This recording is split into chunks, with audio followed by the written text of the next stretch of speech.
Hello guys, welcome back to your YouTube channel FKM study. और यहाँ पे एकदम चपुआ ट्रिक बताएंगे जिससे आपको एग्जामिनर क्या देगा।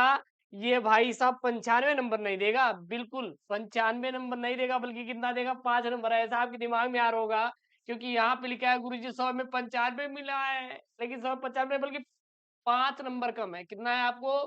5 नंबर यहाँ पे कम हुआ, यानी कि यहाँ पे कुल मिला के क्या है, पूरा का पूरा डिसमिस है। बल्कि इस पे ध्यान मत दीजिए, दीजिए इस पे दीजिए, इस पे दीजिए, क्योंकि यहाँ पे पूरा का पूरा रहेगा 100 आउट ऑफ 95। गुरुजी मुझे चाहिए कुछ भी हो जाए। तो यार ये वीडियो इंपॉर्टेंट है, क्योंकि यदि आप 22 फरवरी को कितना, आप 22 फरवरी को जा रहे हैं पेपर देने, किसका? हिंदी का। तो ये वीडियो आपके लिए बहुत इंपॉर्टेंट है यार। सो सबसे पहले आप लोग चैनल को सब्सक्राइब करिए और वीडियो को आप लाइक ठोक के तब जाइए। कुछ भी हो जाए सर, वीडियो को तो मैं लाइक कर ही दूंगा। मुझे नहीं सुनना गुरु जी, वीडियो को लाइक मैं कर दूंगा। उसके बाद गुरुदेव आपकी मर्जी, आपको जो मन में आए वो करिए, लेकिन मैं गुरु जी वीडियो को लाइक कर ही दिया हूँ, ठीक है ना? देखिएगा, आप 22 फरवरी के दिन अगर इस प्रकार से कॉपी लिख रहे हैं तो एक भी नंबर आपका कटने वाला नहीं है। गारंटी मैं लिख के दे रहा हूं, क्योंकि बहुत बेहतर तरीका मैंने यहाँ पे बताया है। जो भी मैंने यहाँ पे अप्रोच बताया कॉपी लिखने का, बस सेम टू सेम आपको फॉलो करना है। वो चाहे आपका गद्यांश पद्यांश हो, चाहे बहुविकल्पी हो, या फिर बात के पत्र लेखन, या फिर बात करें जीवन परिचय, या फिर बात के निबंध लेखन। गुरुदेव बस यही मुझे तरीका अपनाना है, बाकी कोई भी तरीका मुझे एक भी नहीं अपनाना। और यही गुरुजी तरीका अपना कर चले आएंगे, क्या नंबर मिलेगा? बिल्कुल मिलेगा, एक भी आपका नंबर नहीं कटेगा। देखिएगा, अगर देखिएगा, सबसे पहले अगर हम बात करें कि कैसे करना है, तो सबसे पहले आप लोग पेपर में खंड जरूर डालिए। क्या डालेंगे गुरुदेव? खंड जरूर से जरूर डालेंगे। अब गुरुजी ये बताइए, ठीक है आप कह रहे हैं कि गुरुजी खंड डाल देंगे, खंड हम डाल देंगे। अब ये नहीं कि कोई भी आप खंड डाल दीजिएगा, ये नहीं कोई भी खंड डाल दीजिएगा। अब जो भी आप खंड सॉल्व कर रहे हैं, जो भी आप खंड सॉल्व कर रहे हैं, सबसे पहले उस खंड को यहां पर आप लोग डालिएगा, ठीक है ना? अगर आप क कर रहे हैं तो क डालिए, ख कर रहे हैं तो ख डालिए। मैं सबसे पहले आपको यही बताऊंगा, सजेस्ट करूंगा कि जिसका उत्तर आपको सही से आ रहा है आपको वही खंड डालना है। यदि आप खंड क का सही से उत्तर लिख पा रहे हैं, खंड क डालिए। अगर खंड ख का उत्तर आप सही से लिख पा रहे हैं तो आपको कौन सा खंड डालना है? खंड ख को डालना है। क्लियर है? ऐसे करना है। उसके बाद प्रश्नोत्तर संख्या इंपॉर्टेंट हो जाता है, उसको डालिए। जैसे कि मैं सबसे पहला आपका प्रश्नोत्तर संख्या 1 रहता है जिसमें 5 ऑब्जेक्टिव रहते हैं। फिर प्रश्नोत्तर संख्या सेकंड होता है जिसमें 5 ऑब्जेक्टिव होते हैं। तो बस यही चीज यहाँ पे लिखा गया है, खंड क प्रश्नोत्तर संख्या 1। उसके बाद देखिए आप लिखा गया है क प्रश्न, क्या बोल रहा है? वासुदेव सरग्रवाल की कृति है, क्या है? माता भूमि। डायरेक्ट यहाँ पे क्या लिखा गया है? आंसर लिखा गया, यानी कि क का बी ऑप्शन। बहुत ही बेहतर तरीका यार, बहुत ही अच्छा अप्रोच है लिखने का। उसके बाद यहाँ पे ख है, निम्न में से हजारी प्रसाद द्विवेदी की रचना नहीं है, कौन सा? बिल्लेसुर बकरिया जो है हजारी प्रसाद द्विवेदी की रचना नहीं है। डायरेक्ट आप आंसर लिखिए, क्वेश्चन में लिखा है, आंसर में लिखा है, लेकिन आंसर ऐसा लिखा है चपुआ तरीके से कि एग्जामिनर चाचा मस्त हो जाएगा। अरे यार इतना चौचक कौन लिखता है भाई, ये तो टॉपर ही होगा।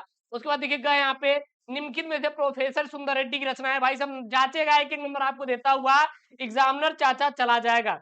तो इस प्रकार से आप खंड कर डालिए, प्रश्नोत्तर संख्या 1 का उत्तर लिखिए। बस सेम टू गुरुजी अप्रोच किसमें अपनाना है मुझे? सेम टू सेम अप्रोच मुझे प्रश्नोत्तर संख्या 2 में भी अपनाना है। जो आपका प्रश्नोत्तर संख्या पे 2 है, सेम टू सेम जैसे आपने प्रश्नोत्तर संख्या 1 को लिखा है उसी प्रकार आप प्रश्नोत्तर संख्या 2 को लिखिए। देखिए यहाँ पे क का सी ऑप्शन, ख का डी ऑप्शन, ग का डी ऑप्शन, घ का बी ऑप्शन, अंग का जो भी ऑप्शन रहेगा वो यहाँ पे लिख देना। देखिए रस कलश किसकी रचना है? अध्यास उपाध्याय हरिओत की, 1 नंबर मिल गया।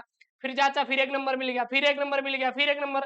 तो इस प्रकार से करेंगे तो एग्जामिनर चाचा एक एक नंबर आपको देगा यार, अपने तरफ से भी कह देगा कि भाई साहब ले जाओ, मेरा क्या जा रहा है। गवर्नमेंट आ देखने आ रही है क्या सरकार की भाई साहब मैंने फ्री में दे दिया नंबर? अरे ठीक है यार, एग्जामिनर चाचा अगर आपको कॉपी अच्छी लग गई ना तो ये समझ लीजिए फ्री में ही नंबर मिल जाता है कभी कभी। राइटिंग जबरदस्त है, लिखावट आपकी अच्छी है, तो अगर कहीं गलती भी है ना तो वो काटेगा नहीं, क्या क्या ले लो यार, कुछ भी दिक्कत नहीं है, वो दे देगा आपको नंबर। टेंशन नहीं लेना यार आपको, ठीक है ना? उसके बाद देखिए, जब भी आप प्रश्नोत्तर संख्या 3 आपका क्या होता है गुरुजी? अरे गुरुदेव ये तो गद्यांश होता है। अब गुरुजी हम गद्यांश को कैसे लिखेंगे? 22 फरवरी के हिंदी के पेपर गुरुजी अरे यार सबसे चपुआ तरीका मैं बता रहा हूं, प्रश्नोत्तर संख्या 3 डालो ना। 3 डालने के बाद अब जिस आप गद्यांश को कर रहे हैं उसको लिखिए। भूमिका निर्माण देवो ने क्या dot dot dot dot dot, पहचानना क्या है, आवश्यक धर्म है। पहचानना क्या है, आवश्यक धर्म है। इस प्रकार से आपको करना है। इसके बाद अब यहाँ क्या लिखेंगे, उत्तर। अब उत्तर यानी कि उत्तर लिखो चाहे ना लिखो, प्रश्नोत्तर संख्या लिख दिए ना, मतलब प्रश्नोत्तर संख्या तीसरा का उत्तर दे रहे हैं। और ये वाला गद्यांश का, क्योंकि पेपरवा में 2 गद्यांश होते हैं, गद्यांश नंबर 1, गद्यांश नंबर 2 अथवा में करके होता है। तो एग्जामिनर चाचा को ये तो बताओगे कि किस गद्यांश का आंसर दिए हैं। आप तो डायरेक्ट क ख ग घ का आंसर लिख दिए, लेकिन आपने ये लिखा ही नहीं, तो चाचा कैसे जानेगा कि यही आंसर दिया है। नहीं जानेगा ना मेरा चाचा। अरे गुरुदेव, एग्जामिनर चाचा को सब पता रहता है, क्योंकि पेपर कोड लिखा है, पेपर कोड लिखा है भाई साहब, लेकिन ये आपको डालना इंपॉर्टेंट हो जाता है। बच्चे यही नहीं डालते जिसकी वजह से नंबर कटता है, क्योंकि एग्जामिनर को पता ही नहीं है कि बच्चा कौन सा आंसर दिया है। तो ये आपको डालना जरूरी है, इंपॉर्टेंट है। उसके बाद क ख ग घ अंग, इस प्रकार से आप आंसर करते हुए चले जाओ, कोई दिक्कत नहीं, चाचा पूरा नंबर देता चला जाएगा। एकदम चाचा बहुत चौचक है। अरे गुरुदेव, चाचा से मिलते हैं क्या भाई साहब, सुबह शाम मुलाकात होती है चाचा से। जो एग्जामिनर चाचा है ना, उससे सुबह शाम मुलाकात होती है। इसी प्रकार करे जा, आप गद्यांश के बाद पद्यांश का आंसर देना। इसी प्रकार किसका देंगे, गद्यांश के बाद पद्यांश का हम आंसर देंगे। क्लियर है। फिर देखिए उत्तर आप देते हुए चले जाइएगा। ठीक है गुरुजी, ये हो गया। इसके बाद आता है जीवन परिचय। क्या आता है गुरुजी, जीवन परिचय। गुरुजी बताइए हम जीवन परिचय कैसे लिखेंगे। हम गुरुजी जीवन परिचय को कैसे लिखेंगे। जीवन परिचय साहित्यिक परिचय आएगा तो सीधा डालिए प्रश्नोत्तर संख्या 5। क्या डालिए, प्रश्नोत्तर संख्या 5। अब जिसका आप साहित्यिक परिचय लिखना चाह रहे हैं, जैसे यहाँ पे डॉक्टर एपीजे अब्दुल कलाम का मैं साहित्यिक परिचय लिख रहा हूं, तो डालूंगा क्या, डॉक्टर एपीजे अब्दुल कलाम भाई साहब को उठाऊंगा, यहाँ पे डाल दूंगा। उसके बाद अगर इनका जीवन परिचय लिख रहे हैं, जीवन परिचय। अगर बोले तो साहित्यिक परिचय लिख रहे हैं, अरे वही है साहित्यिक परिचय यार, साहित्यिक परिचय यहाँ पे डाल देंगे। डालने के बाद इनका पूरा पूरा जो भी ब्यौरा रहेगा यहाँ पर छापते हुए इनका भाई साहब चले जाएंगे। और यहाँ देखिए पूरा पूरा नंबर छापेंगे, एग्जामिनर जांचेगा, 5 नंबर यहाँ पे दे देगा। कितना दे देगा, 5 नंबर। उसके बाद यहाँ पे साहित्यिक परिचय भी लिखेंगे, क्योंकि साहित्यिक परिचय 12th वालों का होता है, इसलिए यहाँ पे साहित्यिक परिचय लिखना क्या है, अनिवार्य है। ठीक है। इस प्रकार से 22 फरवरी आप हिंदी कॉपी लिख कर आइएगा। 10th वाले भी सेम टू सेम फॉर्मूला ही अप्लाई करेंगे, अलग से कुछ नहीं है उनके लिए भाई साहब, बस ये कि प्रश्नोत्तर संख्या बदल जाएगा। इसी प्रकार लेखक के बाद कवि का जीवन परिचय गुरुदेव मुझे लिखना है। ये आपका क्या है, कवि का जीवन परिचय। जैसे महादेव वर्मा है तो इनका जीवन परिचय बोलिए, या फिर बोलिए साहित्यिक परिचय। क्या बोलिए, साहित्यिक परिचय, क्योंकि लास्ट मैंने यहाँ पे साहित्यिक योगदान भी लिखा है गुरुजी, साहित्यिक परिचय मैंने लिखा है, तो साहित्यिक परिचय ही ना, बस लिख देंगे। उसके बाद इनकी प्रमुख रचनाएं सेम टू सेम आप फॉलो करिएगा। इसी प्रकार से आपको बोर्ड कॉपी में लिखना है। बहुत ही चौचक चपुआ तरीका है भाई, चपुआ तरीका मिलने वाला नहीं है। फिर आप देखिए ये आपका क्या है, पंचलाइट कहानी का क्या है सारांश है। देखिए यहाँ पे पंचलाइट, प्रश्नोत्तर संख्या 6 डाला मैंने, डाला क्या, पंचलाइट। अब जैसे मान लीजिए वो पूछा गया कथा वस्तु पूछ ले, या कथा सार पूछ ले, या फिर सारांश, कुछ नहीं गुरुदेव, पंचलाइट डालेंगे, बाकी पंचलाइट के बारे में लिख देंगे। अब वो कुछ भी पूछेगा 5 नंबर आपको एग्जामिनर चाचा देगा। यहाँ देखिए 5 नंबर मिला है ना, बस यही गुरुदेव मुझे चाहिए और कुछ भी दिक्कत नहीं है। उसके बाद खंड काव्य में, खंड काव्य जो भी आपका है, जैसे कि अगर आपका रश्मि रथी है तो रश्मि रथी खंड काव्य के आधार पर कृष्ण का चित्रांकन, या फिर है अगर आप मुक्ति यज्ञ का तो मुक्ति यज्ञ डालिए। हाँ, सत्य का जीत है तो सत्य की जीत डालिए। मतलब जो भी आपका खंड काव्य रहेगा उस खंड काव्य को यहाँ पे मेंशन करिए और एकदम चपुआ तरीके से छाप डालिए, और कुछ भी नहीं करना है, हो गया।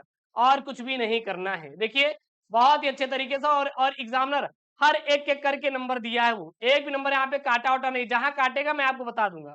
उसके बाद यहाँ पे देखिए संस्कृत वाला है, देखिए एकदम बोर्ड वाली कॉपी है भाई साहब, बोर्ड वाली कॉपी। बाद में मत बोलना बोर्ड की कॉपी एक नहीं, अरे बिल्कुल एकदम बोर्ड वाली कॉपी जैसे है एकदम, बस। उसके बाद खंड स डालिएगा, प्रश्नोत्तर संख्या डालिएगा 8 का क। अब जिसका भी जिस संस्कृत के गद्यांश का उत्तर दे रहे हैं इसको यहाँ पे डॉट डॉट डॉट करके मेंशन कर देंगे। इससे ये रहेगा कि एग्जामिनर चाचा को पता चलेगा कि हाँ ये जो बंदा है इसी का आंसर लिखना चाहता है, क्योंकि अथवा में करके 2 रहते हैं, और जब जहां पे 2 है तो उसमें से एक ही करना रहेगा ना, तो बस कर डालिए। संदर्भ लिखिए, फिर आप क्या डालिए, उसका संस्कृत का अनुवाद लिख दीजिए, बस। ठीक है। और फिर यहाँ पे पद्यांश का भी ऐसे ही करना है। श्लोक बोलते 8 का ख डालिए, फिर जो भी रहेगा डॉट डॉट डॉट, फिर संदर्भ और अनुवाद यहाँ पे आप लोग कर देंगे। बाकी आपको कुछ भी लिखने की करने की जरूरत बिल्कुल भी नहीं है, ठीक है। उसके बाद प्रश्नोत्तर संख्या 9 है यहाँ पे। अब प्रश्नोत्तर संख्या 9 है जो गुरुजी, यह रहता है हमारा, क्या रहता है गुरुजी, मुहावरे लोकोक्तियां। मुहावरे और लोकोक्तियां होता है ना, बिल्कुल जो भी आपका, क्योंकि 4 रहेंगे, 4 में से एक का आंसर देना है, बस एक लिखिए। अध जल गगरी छलकत जाए। अरे सीमित ज्ञान होने पर गुरुजी हमारा जो दोस्त है अधिक ज्ञानी बनने की कोशिश करता है। अरे गुरुदेव जी इसी को कहते हैं कि अध जल गगरी छलकत जाए। वाक्य प्रयोग में विजय के बारे में उसे बिल्कुल भी नहीं पता, पर बड़े विद्वानों के सम्मेलन में उसका बार बार बोलना उसके अध कचरे ज्ञान के या ज्ञान को प्रदर्शित करता है। अर्थात कहा गया है ना, अध जल गगरी छलकत जाए, ठीक है ना। उसके बाद ये नहीं है, ये संधि विच्छेद आपका इस बार आउट ऑफ सिलेबस है भाई साहब, इसको आप मत देखिए, बिल्कुल नहीं देखना है गुरुदेव, बिल्कुल नहीं देखना है, ठीक है ना। बस उसके बाद 11 का क ख ग घ डायरेक्ट, जैसे यहाँ पे दल का है, दल का है, संगठन का जो भी रहेगा दल का आपको आंसर देना है। वाक्यांशों के लिए एक शब्द लिखना है, और मतलब एक शब्द के अनेक आता है, संगठन, पौधा, 2-2 नंबर आपको पूरा पूरा नंबर यहाँ पे मिलता हुआ चला गया, देख सकते हैं, ठीक है ना। उसके बाद रस छंद अलंकार कैसे करेंगे सर, देखिए सबसे पहले इसका करुण रस का लक्षण दीजिए, उसके बाद उदाहरण दीजिए। लक्षण और क्या करना है, उदाहरण, और आपको कुछ नहीं करना है। उसके बाद यहाँ पे प्रत्युत्तर संख्या 12 का श्लेष अलंकार का लक्षण, उसके बाद यहाँ पे क्या कर देना है, आपको उदाहरण दे देना है, बस। Same to same exact formula जो मैं यहाँ पे बता रहा हूँ यही फॉलो करिएगा। 22 फरवरी के दिन एग्जामिनर चाचा एक भी नंबर नहीं काटेगा, आप टेंशन मत लेना यार। उसके बाद यहाँ पे 12 का ग रस छंद अलंकार में बस यही आप टिप्स अप्लाई करिएगा, बाकी आपको कुछ भी करने की जरूरत नहीं है। अब देखिएगा, जब भी आप पेपर में पत्र लेखन को लिख रहे हैं, किसको लिख रहे हैं, पत्र लेखन या आवेदन पत्र लिख रहे हैं, तो एक चीज आप जरूर ध्यान दीजिए, यहाँ पे मेंशन किया है बोर्ड में आपको, देखिए ये आपको 7 नंबर का है, सॉरी 6 नंबर का रहता है। कितना नंबर का रहता है, 6 नंबर का रहता है, लेकिन यहाँ मिला कितना है आपको, 4 नंबर, -2 यहाँ पर हुआ है।